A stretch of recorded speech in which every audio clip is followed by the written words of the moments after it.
and relief, and some trepidation about what might lie ahead.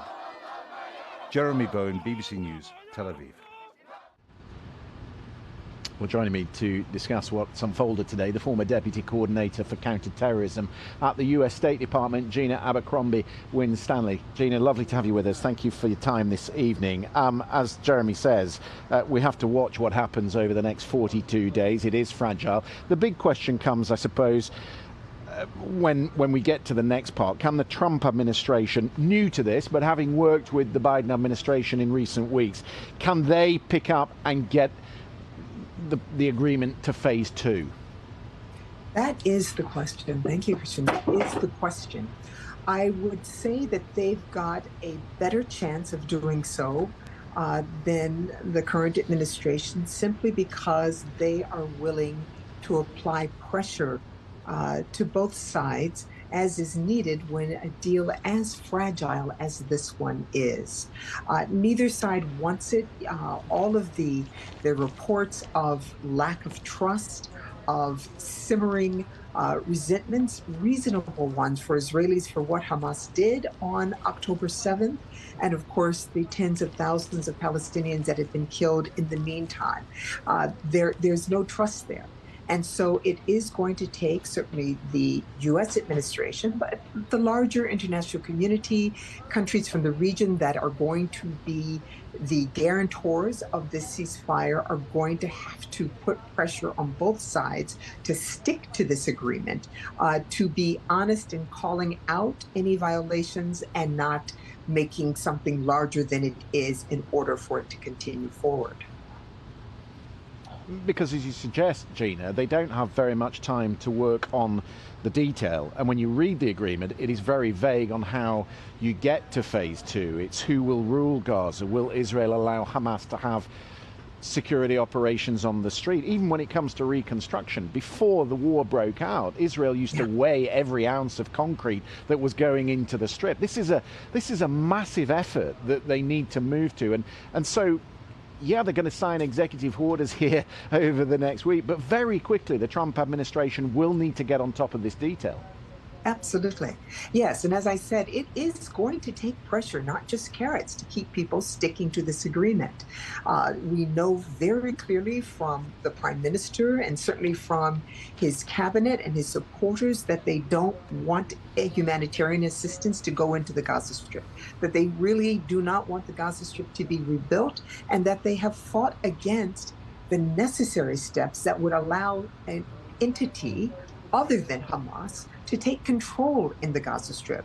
So while demanding, on the one hand, that Hamas be completely cut out, a reasonable demand considering, but also blocking the ability for someone else to come in, means there's not a good adherence to what's going to be necessary to make this work. So there's going to have to be a lot of pressure. There's no other way to describe it. President-elect Trump has put his prestige on the line. That's what comes from demanding credit for the ceasefire, which he has done. Everyone understands that it came from what the Biden administration put forward. But yeah, I mean, obviously the complicating factor here. Yeah, the complicating factor, Gina, is that obviously Prime Minister Netanyahu is wary of the internal political threat that he faces from the far right. There is the possibility that his government collapses at any moment. And that's why you hear a very different message for an outside audience to the one you hear internally. He talks about this being only a temporary agreement because those on his right want the war to resume in 6 weeks' time. Yeah, well, it'll depend on the pressure that the hostage families, those who remain, including U.S. hostages, can keep up on the prime minister to stick to the deal until all of the hostages are out. And of course, there are other parts of parliament that could support the prime minister's government in order to get this deal done. And that was a commitment that was made, even if Ben-Gvir and others withdrew, that he was going to get the support necessary to keep the government going to get this deal done. You know, Israelis talk about how much they prize human life. That has been a long-standing position, and the majority want these hostages home. We will see whether they're able to stick to it, to get their people out. So there's going to be some furious politicking naturally in Israel, but also on this side. And I just wonder, in the previous role you had, how important will the Israeli lobby be in that? And how much is Donald Trump's ear fixed to that? It's going to be important because that's the explanation of the deal, the advocacy for the deal.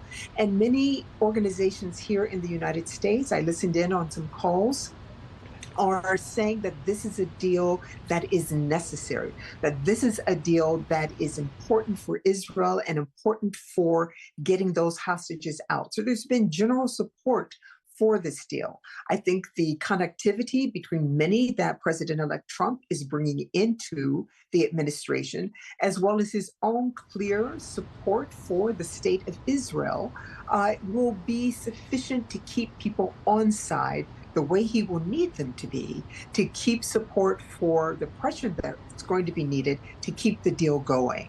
This is something that's going to be watched. You cannot underestimate his ability to persuade people, to gather support. He's made a lot of promises across the board, but this is an important one. And he has said he doesn't want war. So I believe that there will be a very close eye by the incoming administration on both parties to stick to this deal. Before I let you go, Gina, just thinking back to the speech we've heard from Donald Trump, he talked about the woke nonsense, as he put it, in the military. They've talked about executive orders tomorrow, which will include stripping out DEI from federal government, diversity, inclusion and equity. You were, if my recollection is correct, you were the former officer for diversity and inclusion up until 2023. Yes. How do you see all this?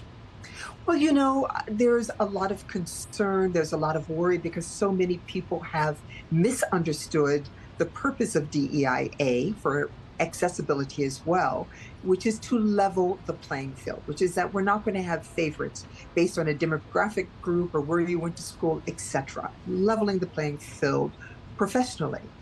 I like to remind people that DEIA work began under the Trump administration. That is a fact. And that people want to work for organizations that they trust will value their contributions regardless of what they look like or their backgrounds. And that's what it's about.